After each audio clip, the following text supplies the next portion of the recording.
Max, you think that Kevin Durant should be able to take the Nets to the finals? Should he be expected to do so? No, you can't expect him to do it. I think that would be expecting a guy to make one of the most miraculous comebacks from an Achilles of all time. And I don't just think you should expect that. And it's not that I'm anti-Durant. I love KD. I love watching him play. And I love his attitude. I love the fact that we've seen him go from what seemed to me from afar to be an insecure kid, and most kids are insecure, right, to a confident adult, who's not so thin-skinned and maybe doesn't have the same kind of rabbit ears he used to and is more, seems to me, to be more kind of satisfied with who he is and what he's done and where he's going. So all that's good. I root for him.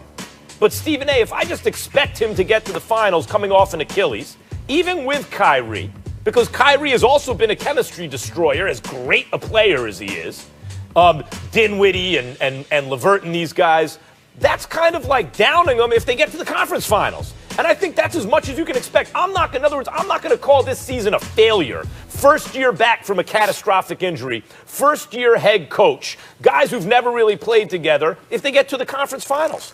Like the Bucks have been playing together for a long time, and they added Drew Holiday, which is exactly what they needed.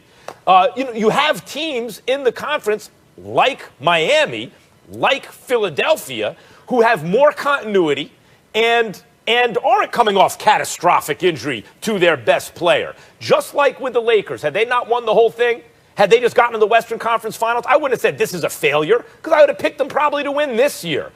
To me, next year is the Nets' year. If they do it this year, that's ahead of schedule. I'm not expecting them to win the chip this year, but I expect them, if Kevin Durant is at least 80%, because I think he's that lethal, he's that phenomenal. I think better than 80%, they should be able to go to the finals. But it's not just because of Kevin Durant. Kevin Durant is sensational. We know what he brings to the table, and I don't think that he needs to be extremely athletic and 100% himself. To do the 6'11" with a 7'6" wingspan and can pull up from 30. I think he'll be fine. He's going to easily average 25 a game. If that's what he wants to do. Kyrie Irving had a shoulder injury, didn't have a leg injury. I expect him to be nothing short but spectacular. He's a showstopper. We know what he brings to the table. But here's the interesting element, and this is why I think that people don't need to sleep on the Nets in terms of getting to the finals. I think they need to make the move for James Harden to win it all, but I don't think they need to make that move to get to the finals, because I don't view the Eastern Conference the way that I view the West. When I look at the Eastern Conference, I'm thinking about a 26-year-old Spencer Dinwiddie that averaged 20 a game.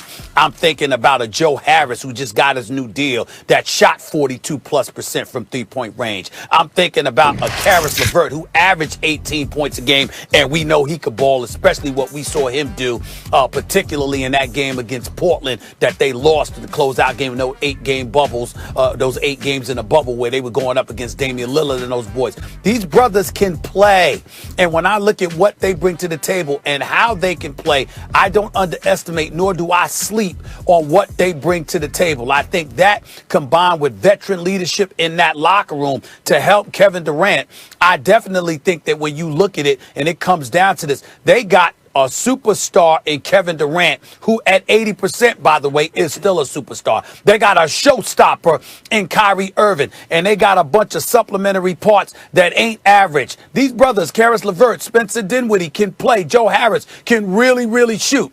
Jared Allen's only 21 years of age, averaged 11 and 9. I'm looking at them and I'm saying, yo, man, I can't sleep on these brothers. The fact of the matter is, when I look at the Eastern Conference, the question is, who do you have that can really neutralize or nullify what Kevin Durant can bring to the table? It still ain't the Greek Freak come playoff time, because he don't have that kind of perimeter game to be that formidable. He'll get numbers, but when you really, really need guys to do some things, I don't think he's that guy. And as much as I love Drew Holiday, and as an elite of a defender as he is, and as great of a two-way player as he is, I think the Nets have enough weapons where that wouldn't be enough. If Kevin Durant is plus 80%, I believe the Brooklyn Nets should be in the finals.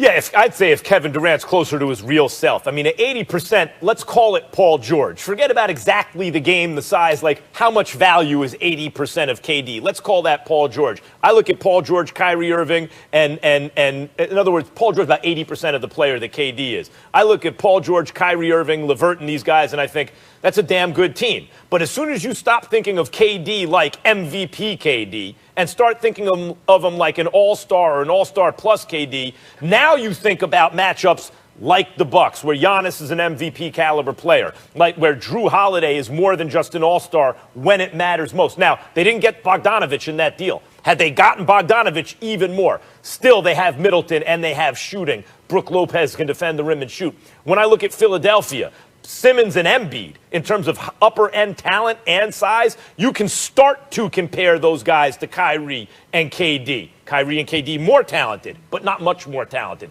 Those are two potential MVP caliber talents, and Daryl Morey has brought in real shooting. Not D and 3 guys instead of 3 and D like Josh Richardson, but Seth Curry and real 3 and D guy like Danny Green, not to mention Dwight Howard, who's very efficient in the paint and really good defensively, right? So I start to look at these other teams who have more continuity among their best players, not to mention Miami, Stephen A., where you say, no, they don't have the upper-end talent to match the Nets, but they have continuity, they have coaching, they have the organization, they have Jimmy Buckets, right?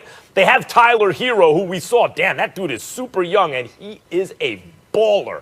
They have Bam, who just signed up. They have Tyler Duncan Robinson, who can shoot the lights out. They have a really good team. I see competition like that in the East. This ain't your Big Brother's Big Brother's East, right? This is the new East. They have better, higher-end teams. And KD coming off that injury, I'm just not going to assume that he gets to the finals. I'll assume they get to the conference finals. They'll be one of the two teams left standing in the East, but I'm not going to assume more than that. Well, listen, I guess you're right about that, because we shouldn't assume it. To me, it's an expectation only because I recognize how significant all of this is for KD. You know, you left Golden State. You went to Brooklyn. You know what? You wanted your own team. You wanted to guide your own team to the title. So it's not only the legacy you left behind with Steph and Clay and those boys in Golden State. It's also the fact that LeBron James just won his 4th chip. What you gonna do? Because KD would have tied him if KD had ultimately not gotten hurt. He would have had his 3 rings because they would have won 3 straight, because they would have walloped Kawhi Leonard and Toronto Raptors. Probably would have swept them in my estimation. So I'm looking at him coming off that injury, coming back here, and with LeBron being that dude, the champion right now, the 4-time champion, having Anthony Davis in the crew, I think Brooklyn's going to need to make a move for James Harden, because I think that's the only thing that could potentially knock the Lakers off, is if James Harden arrived in Brooklyn. I don't think anything else gives anybody a shot against the Los Angeles Lakers. But in terms of KD and his agenda and what he's got to prove, listen, you trying to sit up there and match LeBron. You trying to get another chip. To KD bring a chip to Brooklyn? To Brooklyn, New York? A champion in Brooklyn, as you said? It's over. Because of KD? Man, please. KD does that. This is what it is. This is what it is. Highly motivated. If KD brings a chip to Brooklyn, Stephen A., if KD brings a chip to Brooklyn at any point during this contract, he is going to join in every conversation the uppermost echelon of all-time greats. If he does that, he's going to be the biggest star in the world. No question. No question. Well, we're going to just have to see what happens according